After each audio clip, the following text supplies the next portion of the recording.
אל תקרא הליכות אלא הלכות. Chazak ubaruch rabotai. Besorot tovot, on est aujourd'hui le 13 dans le mois de Elul.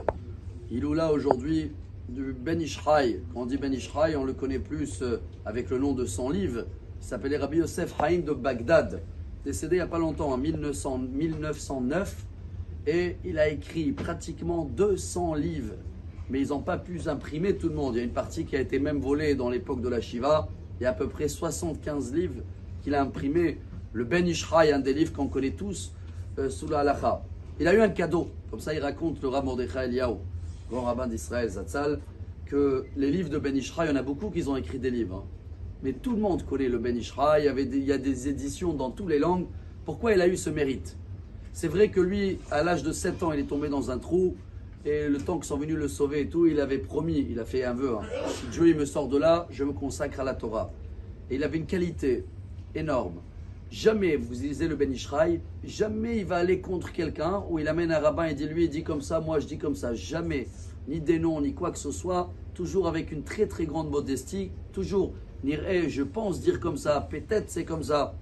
Et on va raconter une histoire de sa part, qu'on la connaît, tous les ans on la raconte. Et ça suit notre série en ce moment, ça fait presque une semaine. On est sur le Lashon Hara. Une fois, il y avait quelqu'un qui est venu le demander un tikkun au Ben Ishraï. Tikkun, c'est réparation. Apparemment, il avait imprimé des messages sur quelqu'un. C'était vrai, mais c'était du Lashon Hara. Et il a compris que c'était très très grave. Et il voulait se faire pardonner. Le Ben Ishraï a dit, alors va acheter, il y avait une chose où il faisait les coussins.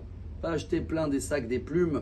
Et devant chaque annonce où tu avais mis dans les synagogues, tu mets un sac de plumes et voilà, la réparation elle est en route. Il a fait ça très vite, il est arrivé après quelques heures, il a dit à rabbin, ça y est, merci beaucoup pour la réparation. Le rabbin a dit, attends, c'est pas fini, il y a l'étape numéro 2 maintenant. Il faut que tu ouvres tous les plumes et tu les laisses avec le vent s'évaporer, s'envoler et après, Mazal Tov presque. Il termine, il arrive après un jour, 2 jours. Et il dit au rabbin, merci beaucoup, voilà un don pour la synagogue. Le rabbin il a dit non, maintenant il y a étape 3.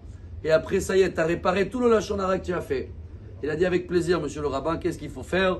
Il a dit, va ramasser tous les plumes maintenant. Il a dit, comment je vais trouver tous les plumes?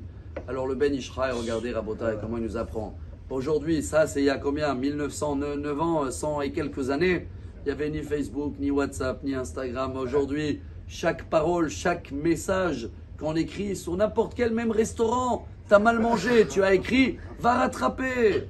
Alors Rabotai, venez, on fait attention, parce que la vraie réparation, c'est pas seulement le chauffard qu'on dit toujours, hein, c'est essayer tous les jours d'étudier un petit peu de la halachot Lashon Hara. Chafetz Chaim, il disait comme ça, même si tu étudies et tu n'y arrives pas encore, mais le fait de comprendre combien on est plumé dans ce problème, le fait d'avoir un petit regret déjà, ça c'est le début de la tchouva de la Lashon Hara, et bien sûr que ça nous prolonge la vie. Voilà l'histoire de Ben Ishraï. Aujourd'hui, Saïloula, que son mérite soit avec nous.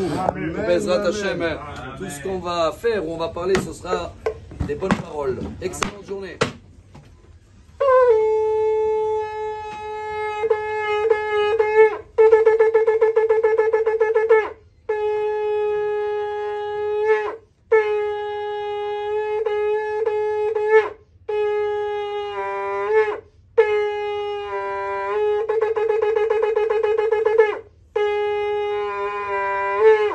Amar Rabbi Elazar.